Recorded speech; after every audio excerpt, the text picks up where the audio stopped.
Let's talk about this issue of the Natives Land Act. Firstly, the significance of this act. It's hard to overstate the significance of this Land Act in South Africa's history. It created the native reserves. It set aside 7% of South Africa for occupation by black people and prohibited transactions between whites and blacks outside of that. So it's the basis for this possession in South Africa.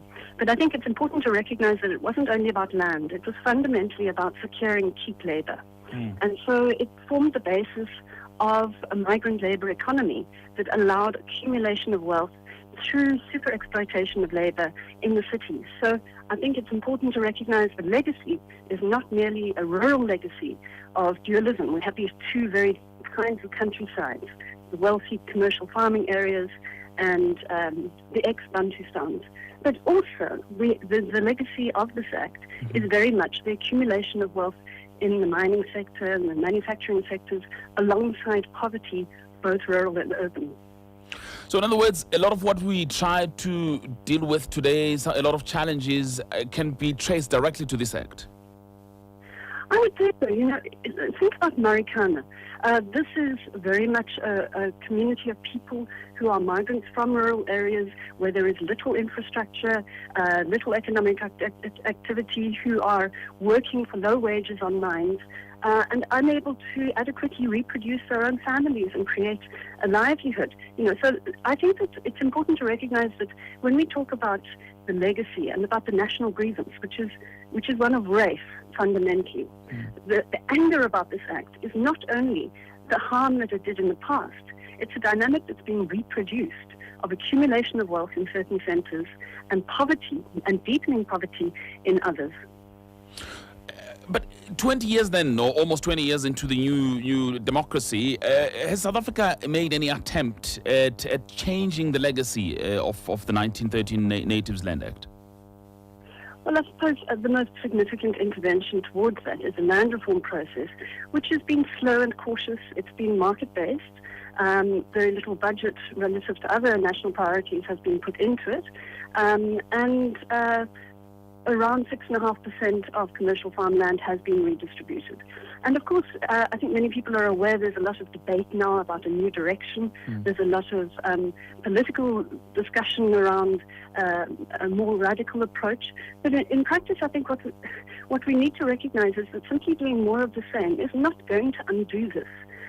Because what we've been tending to do through land reform is to buy up whole commercial farms, to transfer them to a family or to a couple of families. And I think that what we need to be thinking is far more at scale. Where are the whole regions where groups of people need to get access to land? And I think the areas around the borders of the former Bantustans, the ex-homelands, is an area where there's huge demand for land. Areas close to towns. There needs to be a more strategic spatial approach to land reform. I think that the National Development Plan is starting to talk about that, but fundamentally it seems quite ambiguous on the question of a new structure for agriculture. It wants to, on the one hand, promote smallholder agriculture, but it's not fundamentally questioning our agricultural policies that have undermined that sector. So in other words, the policy is not really clear about how it plans on tackling the legacy of the Natives Land Act. Yes, and one of the results of this is that in the land reform process, when choosing who should benefit from redistributed land, a lot of preference is given to people who have some resources of their own to contribute. And this, of course, means that it's not targeting necessarily the poor. We need to have a more mixed farming sector, and I think clarity about what that would look like is important. But coming back to the Land Act, let's remember that resolving its legacy is not just about deracializing farming. It's not only about agriculture.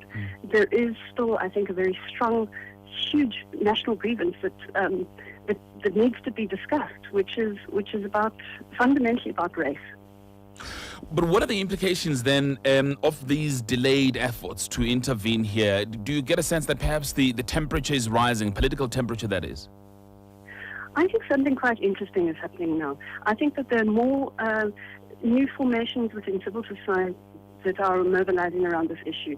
There's a new alliance called Chincha Amakaya She is bringing together community-based organizations, rural activists, farm workers, small farmers, together with the support of NGOs that have been launching a Maibuye Africa campaign this month. We're also seeing the labor unions becoming more active in this area. NUMSA, the National Union of Metal Workers of South Africa, together with SAWU, has launched another campaign for agrarian transformation and land redistribution. So I think that these kinds of formations, and particularly a connection between urban-based workers and rural activists, not only around land, but around the right to food, is starting to emerge.